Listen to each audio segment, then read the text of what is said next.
Jerusalén. Para los cristianos, los hechos más importantes de la historia ocurrieron aquí.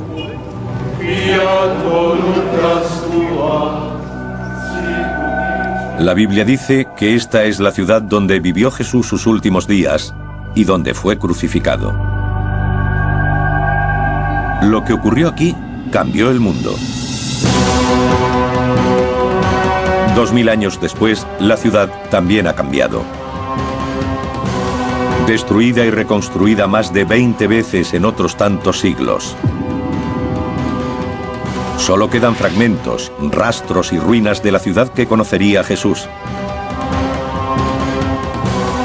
Ahora, gracias a décadas de investigación, podemos revelar cómo habría sido con modelos gráficos en 3 dimensiones. Las calles y puertas por las que pudo caminar. La compleja red de abastecimiento de agua que sació la sed de esta desértica ciudad. Las piscinas donde, según algunos, Jesús hizo milagros. El complejo del templo, el corazón de la ciudad y de la fe judía, donde Jesús enseñó y oró. Una extraordinaria obra de ingeniería arrasada casi al mismo tiempo que se terminó.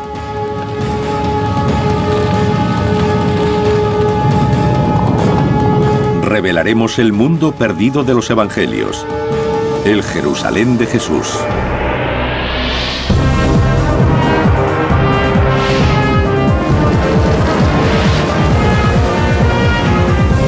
Mundos perdidos, el Jerusalén de Jesús.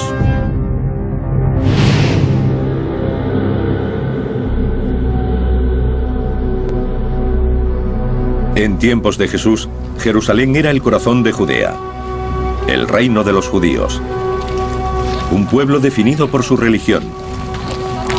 Para ellos era el lugar más importante del mundo.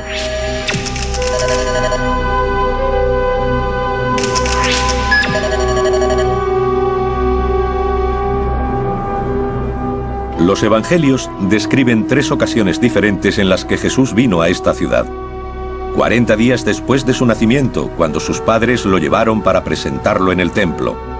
A los 12 años, cuando departió con los doctores, y la última semana de su vida. Entró triunfante en la ciudad y salió para morir en la cruz. En el siglo I, Jerusalén era el centro del mundo judaico. Había un fuerte contraste entre el lugar de donde provenía y el Jerusalén al que llega. Su hogar era Nazaret, un pequeño pueblo a 120 kilómetros al norte. Nazaret tenía fama de rudo y primitivo. Todo lo contrario a Jerusalén. Llegaba del campo a la ciudad. Cuando Jesús entró por primera vez en Jerusalén, debió quedarse sobrecogido por esa construcción enorme, en comparación con lo que había alrededor. Esta edificación es el Monte del Templo. Para los investigadores que intentan reconstruir el aspecto de la ciudad en el siglo I, supone un desafío singular. La mayor parte desapareció al ser destruido décadas después de la muerte de Jesús por el ejército romano. Y como es lugar sagrado para 3 de las grandes religiones del mundo, el judaísmo, el cristianismo y el islam, no se han permitido las excavaciones desde hace más de 150 años. Sin embargo, a través de un trabajo detectivesco y el estudio de documentos antiguos, ahora es posible reconstruir el monte del templo como Jesús lo conoció y descubrir los secretos de su construcción. Fue idea de Herodes el Grande, rey de Judea en la época del nacimiento de Jesús. Los logros de Herodes siempre se verán ensombrecidos por lo que de él se escribe en la Biblia. Ordenó la matanza de los recién nacidos, intentando acabar con Jesús. Herodes tiene muy mala fama en la historia, pero fue un hábil administrador y un constructor visionario. No solo por lo que hizo por agrandar el templo y el monte del templo, También construyó la extraordinaria fortaleza de Masada y el palacio de Herodes. Quería ser recordado. Quería ser Herodes el Grande. El mundo en el que vivió Jesús fue organizado por el que quiso matarlo. Hacia el año 15 a.C., Herodes había decidido construir un nuevo templo, mucho más grande que el que había. Triplicaría el tamaño del existente para cubrir una extensión equivalente a 25 campos de fútbol. Y lo rodearía de enormes murallas. Pero se enfrentó a dos grandes problemas. Primeramente, para el pensamiento judío solo había una localización posible para el templo. Habría que demoler la construcción existente y los sacerdotes no confiaban en él, no creían que pudiera terminar su obra. Para demostrar sus buenas intenciones, mandó extraer toda la piedra necesaria para el nuevo edificio antes de comenzar las obras. 1 millón de toneladas. De todos los rincones de la ciudad. Tardaron 8 años. El mayor desafío era que la cima del monte del templo terminaba en pico, no en meseta. Y era demasiado pequeña para los planes de Herodes. Pero dio con una solución sencilla, aunque ambiciosa. Agrandó la montaña. El monte del templo que Jesús conoció fue la mayor estructura hecha por el hombre sobre la tierra. El suelo de la plaza, que podría acoger a 250.000 personas, era un techo que cubría una red de cámaras.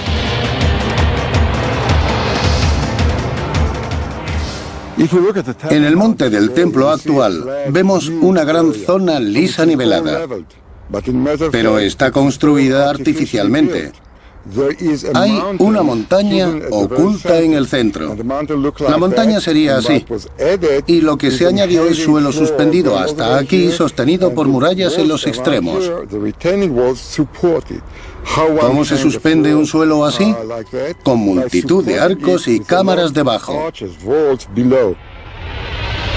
En el extremo suroeste del monte del templo hay 4 niveles de arcos que forman salas abovedadas. Cada arco mide 6 metros de ancho por 6 de alto. Esta técnica arquitectónica era bien conocida en la época de Herodes. Los romanos la usaron profusamente. La diferencia es que los hombres de Herodes no emplearon hormigón, sino piedra caliza local. El resultado fue una obra de ingeniería perfectamente ejecutada con 3 grandes ventajas. Era resistente, como para aguantar el peso de decenas de miles de peregrinos. Era duradera. Debía durar eternamente. 2000 años después, el mismo edificio sigue ahí, resistente e impresionante. Y era ligera. Si Herodes hubiera probado la otra alternativa, que consistía en colmatar este espacio, la carga sobre los muros habría resultado excesiva. Tendrían que haberlos hecho más gruesos o se habrían derrumbado. De todos modos, los muros que rodeaban el monte del templo eran enormes. Tenían 4,5 metros de grosor y 36 de altura. Estaban hechos de bloques de piedra labrados a mano.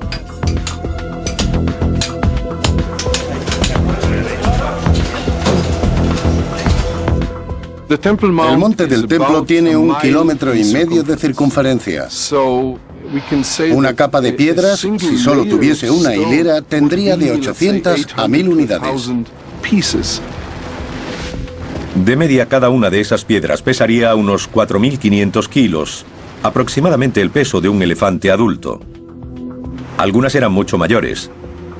Los arqueólogos han localizado el bloque más grande usado en la construcción del monte.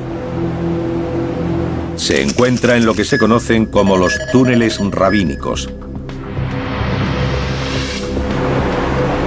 Ahora enterrado por 2000 años de evolución y cambios, en la época de Jesús estaba a la vista, al nivel de la calle. La doctora Jody Magnes es una experta mundial en la arquitectura del Jerusalén de Jesús. Esta gran piedra forma parte de lo que se llamó hilera maestra. La idea era estabilizar el monte del templo incorporando una serie de piedras mucho más grandes, altas y pesadas que el resto. Es difícil imaginar su tamaño. Es 20 veces mayor que los bloques más grandes usados en la construcción de las pirámides de Egipto. Tiene 12 metros de largo y 3 de alto, y pesa más de 400 toneladas. Jesús o cualquier otro visitante de Jerusalén se encontraría ante una edificación de gran escala. Y los constructores de Herodes la abordaron con gran ingenio y destreza. Cada hilera de piedras está ligeramente retrasada, ligeramente compensada con la de abajo.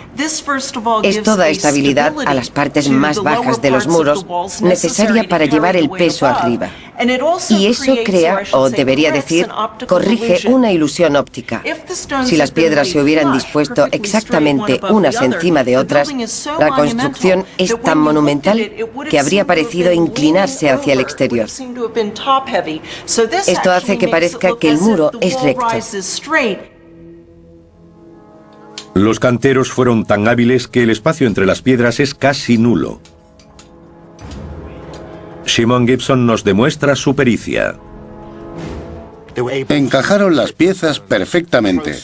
Los canteros fueron tan exactos que si pongo un billete de $50 aquí consigo que no se caiga. Pero solo eso, porque no entra. Esta parte del muro ha permanecido intacta 2000 años, pero los constructores confiaron en el conocimiento del trabajo, no en la argamasa, para mantener unidos los bloques. 18.000 personas trabajaron para levantar estos muros. La tarea comenzó 15 años antes del nacimiento de Cristo y se prolongó durante 80 más. El lugar, tal como lo conoció Jesús, era la mayor obra del mundo. Pero ahora podemos recrear su aspecto cuando se terminó. La mayor edificación sobre la tierra. Estuvo en pie solo 5 años antes de que un brutal ejército romano lo destruyera. A continuación, uno de los grandes enigmas de la arqueología. Reconstruiremos el edificio más importante de la vida de Jesús y la culminación del monte, el propio templo.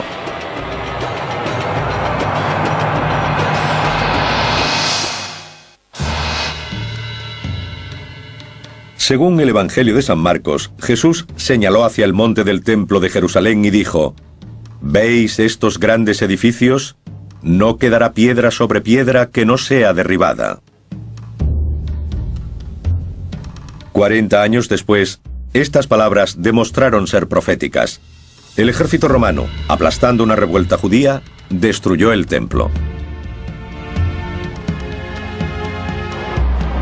Para los investigadores actuales, el resultado es uno de los retos más seductores de la arqueología bíblica. Recrear el templo como se alzaba en medio del monte.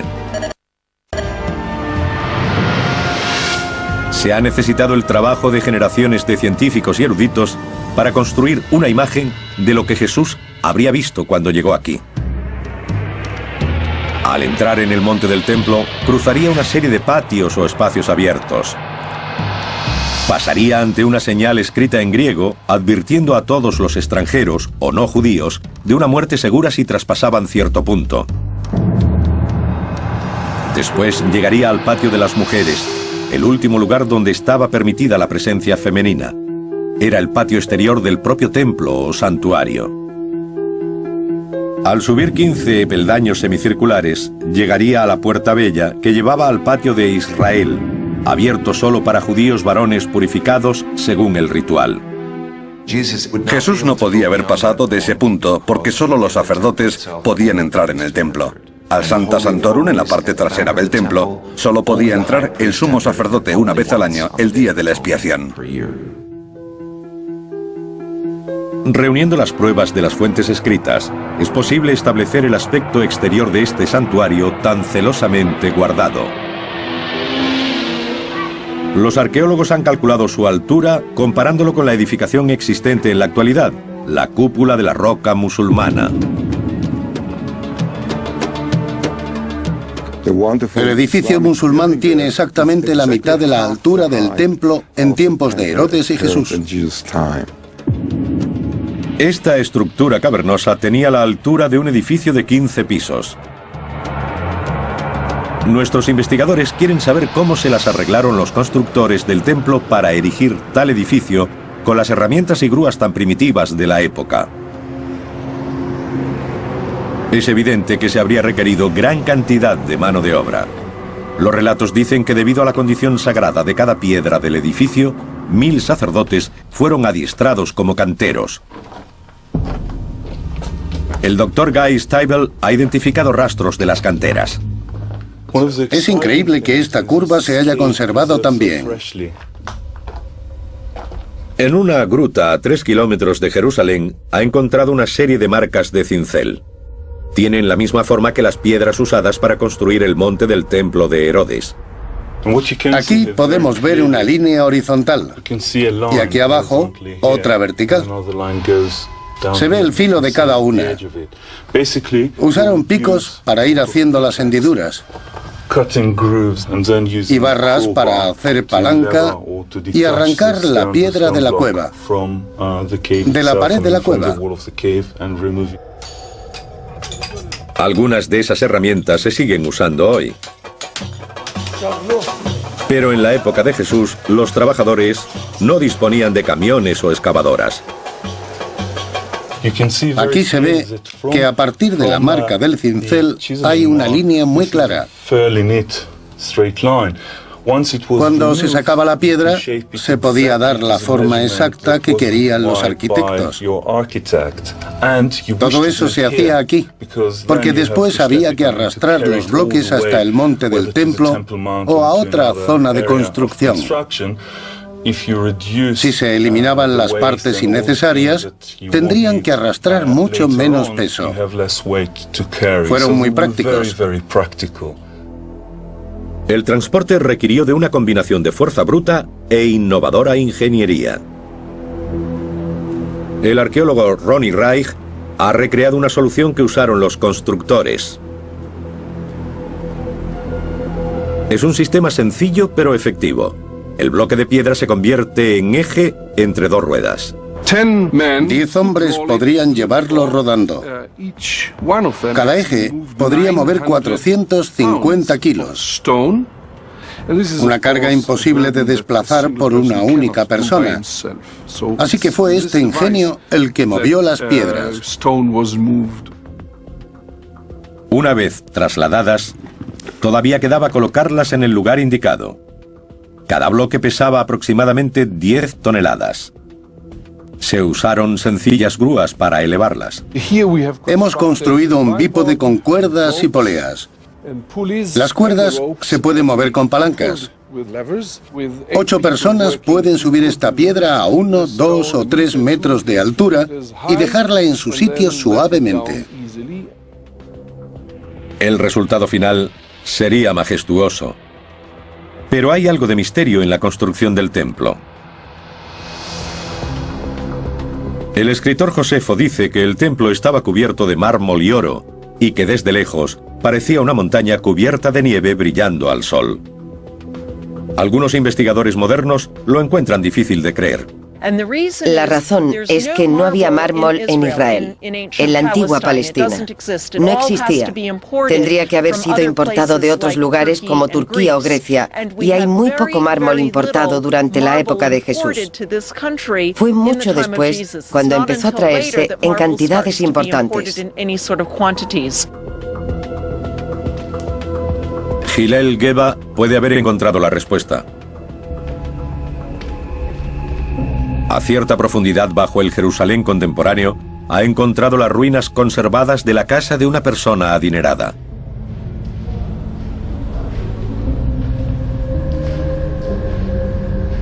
Los muros y techos están cubiertos de complejos dibujos.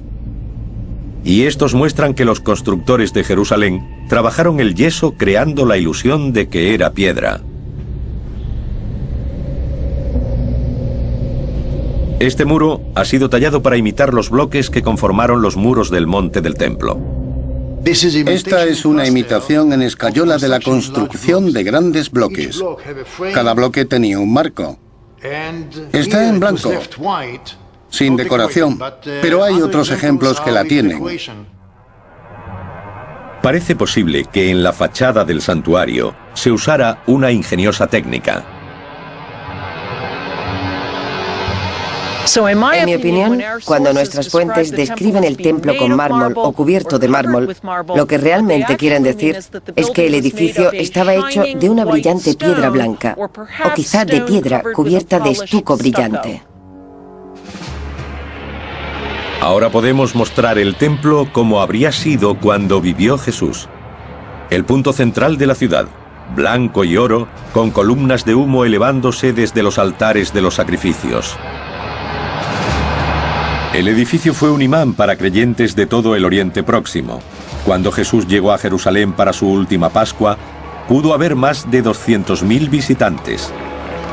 Jerusalén tenía que acogerlos. Mientras los peregrinos se ocupaban de sus asuntos espirituales, la vida diaria de esta desértica ciudad estaba dictada por algo mucho más básico: la necesidad de agua.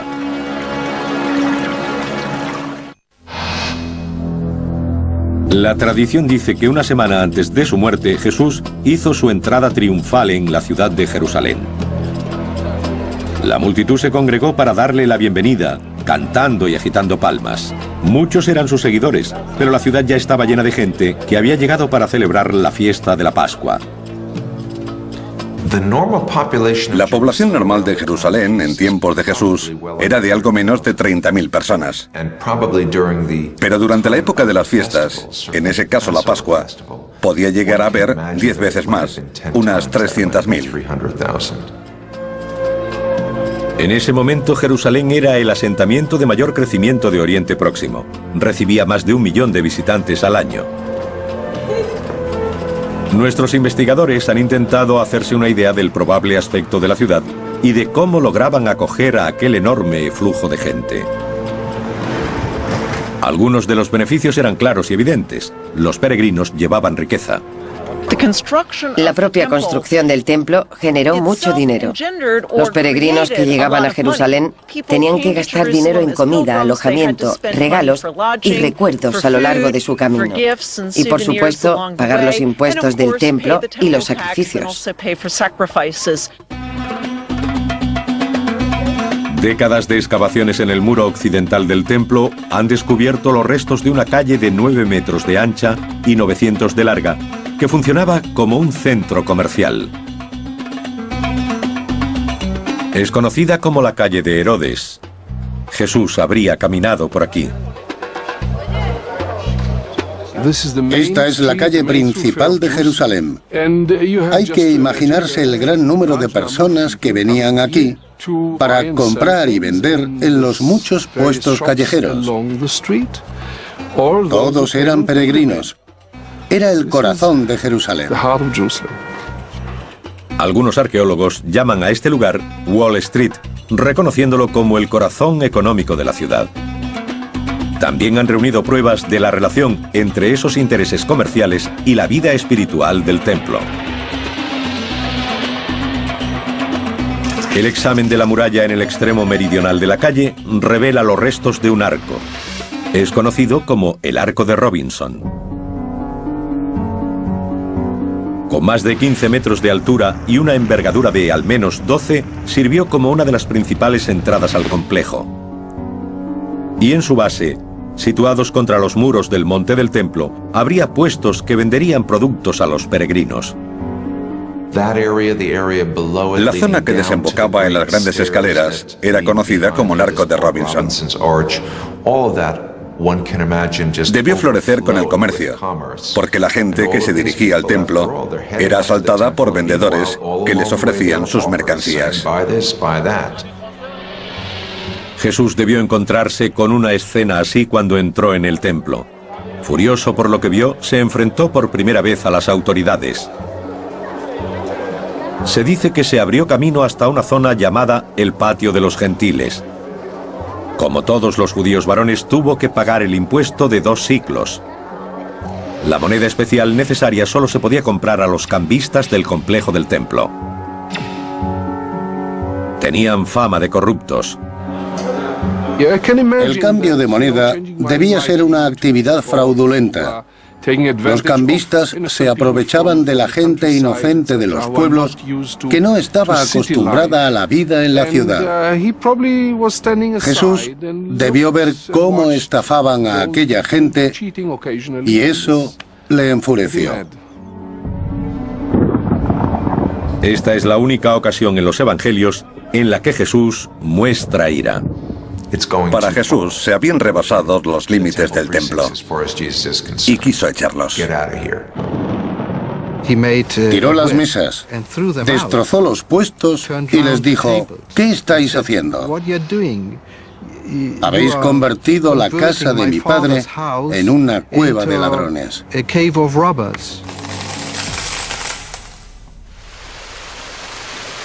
Los peregrinos proporcionaban ingresos a la ciudad, pero también tenían que recibir cosas a cambio, y el recurso más valioso de Jerusalén era el agua.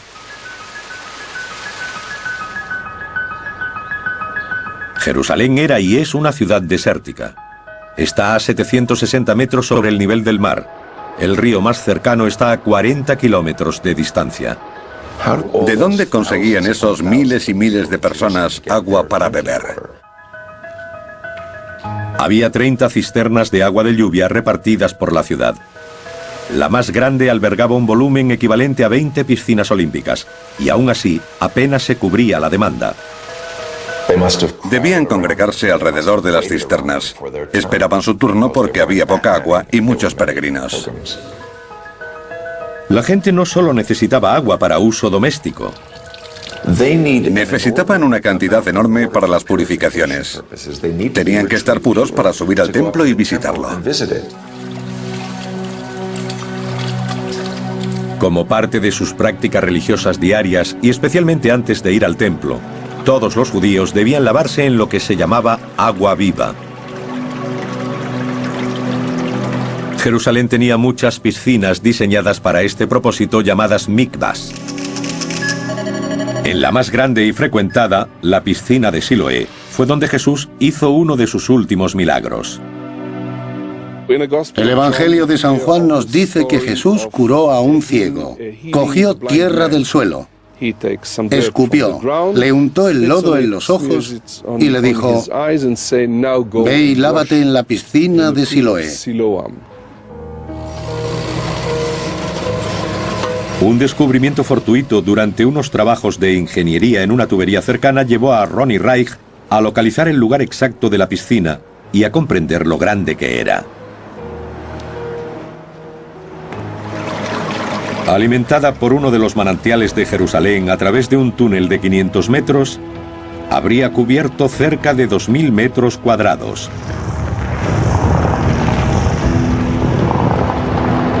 Si Jesús curó a un ciego en esta piscina, la historia de este milagro pudo ser conocida por millares de personas y se extendería por toda la ciudad. Fue un desafío público a las autoridades de Jerusalén. A continuación veremos los lugares en los que habría ocurrido el enfrentamiento final.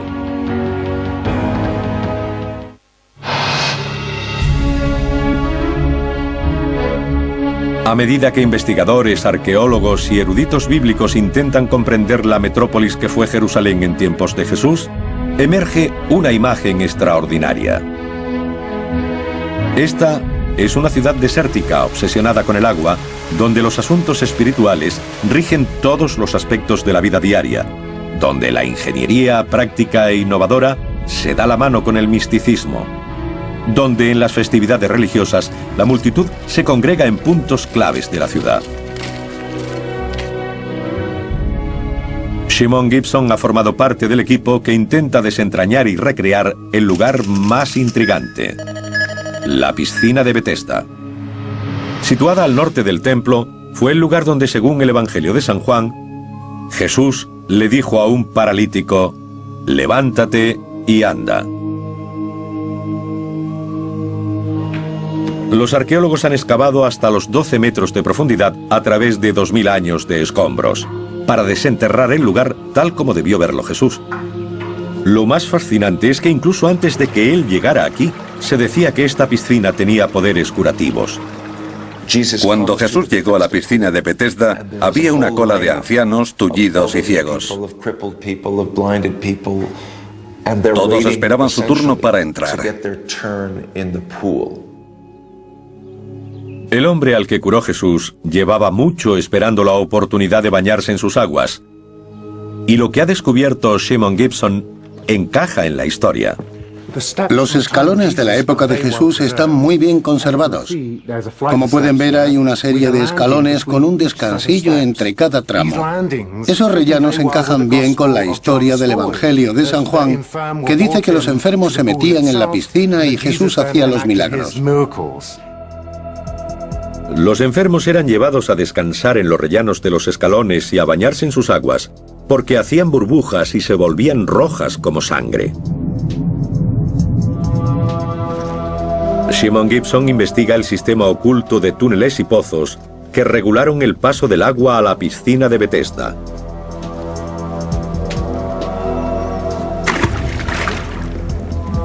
Esto era lo que producía el famoso burbujeo. Esta es la zona de las compuertas. Hay dos aberturas, una más grande arriba y otra más pequeña en el fondo. Las compuertas controlaban de manera precisa la profundidad del agua de la piscina. Se podía acceder a ellas a través de un pozo vertical de 15 metros abierto en la roca. Voy a ver si puedo.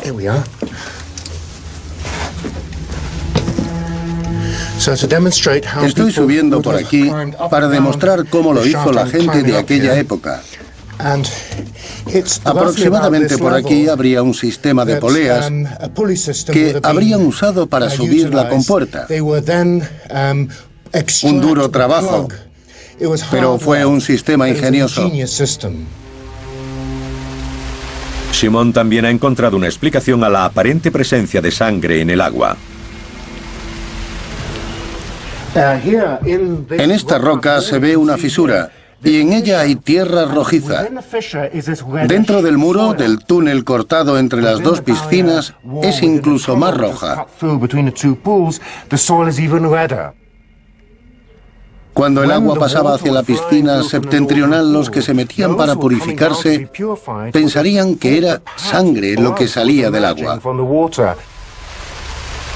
Al mismo tiempo, el monte del templo rebosaba con sangre de verdad, porque cuando un peregrino ya estaba purificado, su siguiente obligación era ofrecer el sacrificio de un animal.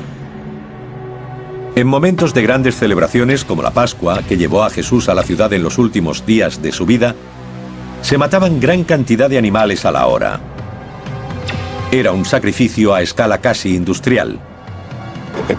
En Pascua se sacrificaban varios miles de corderos en un solo día. Este es el entorno de los últimos días de Jesús.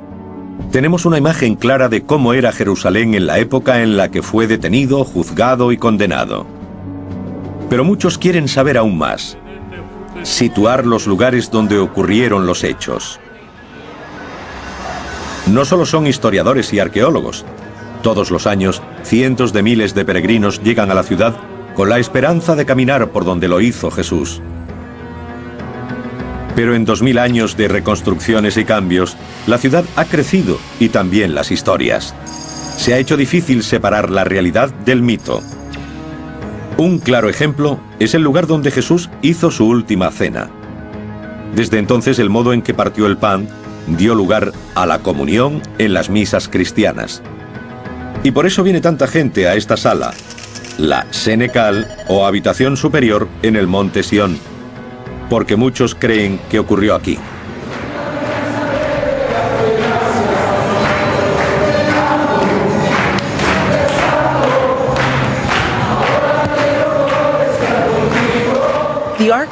La arquitectura de la habitación, que hoy es identificada como la de la Última Cena, es muy posterior a la época de Jesús. Los arcos o las bóvedas de crucería de la sala son de estilo medieval. Es una arquitectura que no llegaría hasta 1000 años después del tiempo de Jesús. Estos techos abovedados pertenecen al siglo XII, cuando los ejércitos cruzados europeos luchaban con las fuerzas musulmanas por el control de Tierra Santa. No tenemos pruebas arqueológicas de que la última cena se celebrara en esta sala, ni siquiera en la zona donde está situada. Es la tradición que ha identificado el lugar como escenario de la última cena. En este lugar se alzó una de las primeras iglesias cristianas, pero también hay una mezquita y acoge otros edificios. Es posible que la última cena se celebrara en una casa particular de Jerusalén. Habría tenido un aspecto completamente diferente del de la iglesia. Habría sido en una casa normal. El techo habría tenido sencillas vigas de madera y no habría arcos y bóvedas como las que vemos hoy.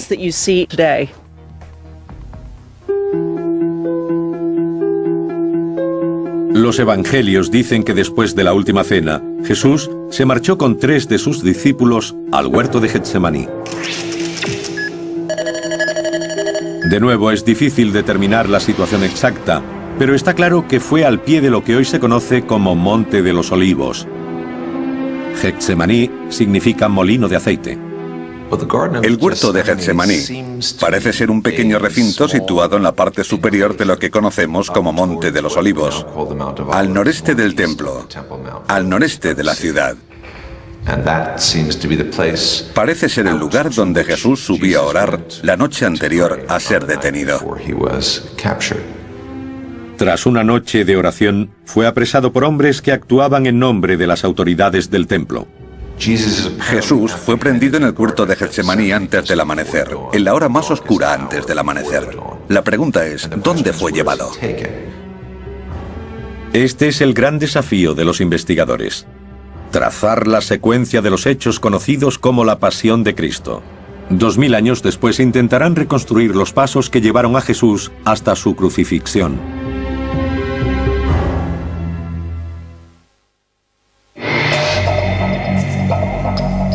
Los evangelios coinciden en que después de su prendimiento Jesús fue llevado a la residencia de Poncio Pilato, el gobernador romano de Judea.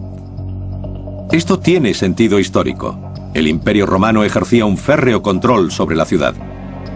Una gran decisión política, como la ejecución de un aparente rebelde o un revolucionario como Jesús, debía ser tomada por un representante de Roma. De nuevo, la tradición vuelve a ir unida a un lugar concreto. En este caso, a donde Jesús fue azotado, sometido a escarnio y sentenciado. Generaciones de peregrinos han creído que ocurrió en la Fortaleza Antonia. Era el cuartel general de la guarnición romana destacada en Jerusalén. Ahora queda poco de ella, pero los investigadores han logrado reconstruirla a partir de textos antiguos. Situada en la esquina nordeste del templo, era una construcción con forma de bloque con 4 enormes torres, cada una de 15 metros de altura. La fuerte dominación romana hizo que la fortaleza Antonia quedara asociada a Pilato y al juicio de Jesús.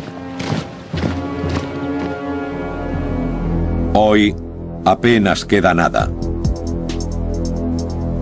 Buscando pruebas, Jody Magnes se dirige a una zona pavimentada identificada como el Litostratos, supuestamente unida a la fortaleza y al lugar donde Jesús fue coronado de espinas. El Litostratos es mencionado en los evangelios como el lugar donde Jesús fue sentenciado a muerte por Poncio Pilato. Los peregrinos cristianos que llegan a Jerusalén veneran este lugar.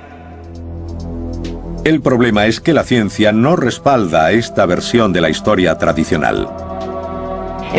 De hecho, gracias a la arqueología, sabemos que este pavimento no existió en tiempos de Jesús.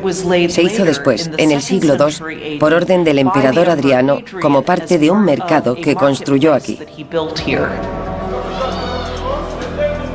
Durante siglos, los peregrinos han recorrido un camino que comienza en la fortaleza Antonia, por el que Jesús debió llevar la cruz. Es la llamada Vía Dolorosa. Por tradición hemos adoptado 14 estaciones en las que la gente se detiene para recordar lo que sufrió Jesús.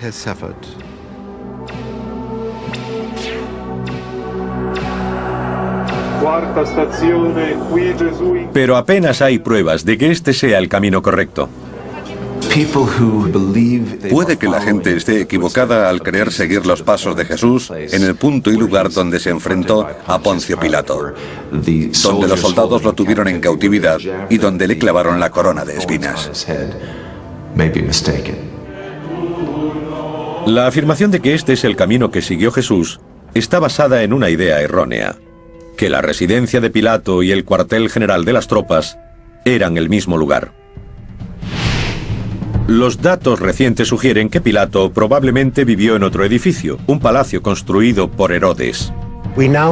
Ahora sabemos que, en contra de la tradición medieval, el juicio de Jesús se habría celebrado en el viejo palacio de Herodes el Grande, el Praetorium, donde estaría alojado el gobernador Poncio Pilato. No se han encontrado rastros de este palacio, pero sabemos que estuvo situado al suroeste del templo.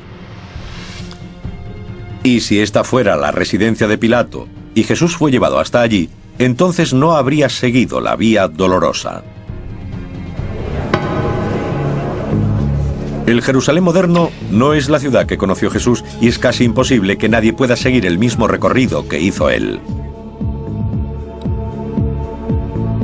Para la mayoría de los peregrinos, lo verdaderamente importante es la dimensión espiritual del camino. Hay pruebas que sugieren que sabemos dónde murió y fue enterrado. Las escrituras hablan del Gólgota, el lugar de la calavera, como el sitio donde murió. Hoy, como han hecho durante 1500 años, los creyentes dicen que ese lugar estuvo aquí, donde se alza la iglesia del Santo Sepulcro, en el centro de Jerusalén.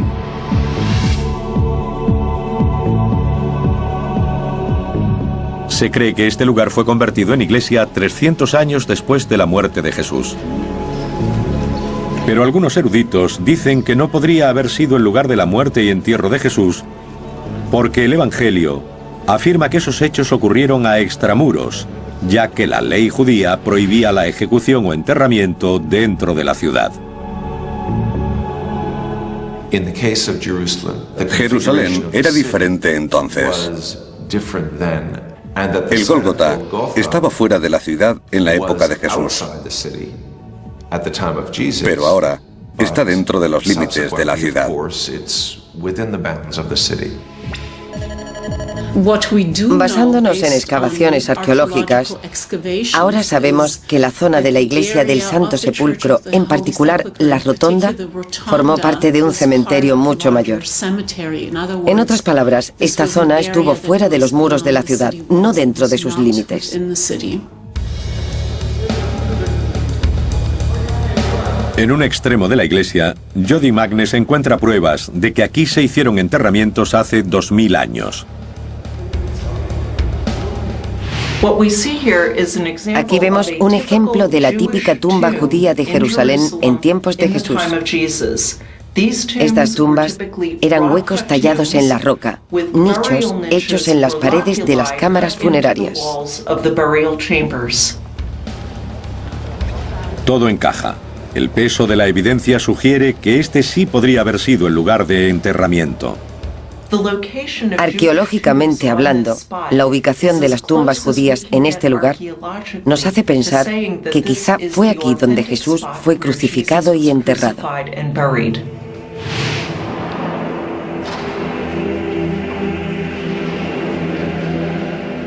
Jerusalén es una ciudad extraordinaria y podemos recrear una detallada imagen de cómo fue hace 2000 años. Hemos sido capaces de reconstruir el siglo I de Jerusalén física y espiritualmente. Algunos restos hemos tenido que excavarlos porque estaban ocultos bajo el suelo, pero otros siguen ahí, formando parte importante de la ciudad de Jerusalén.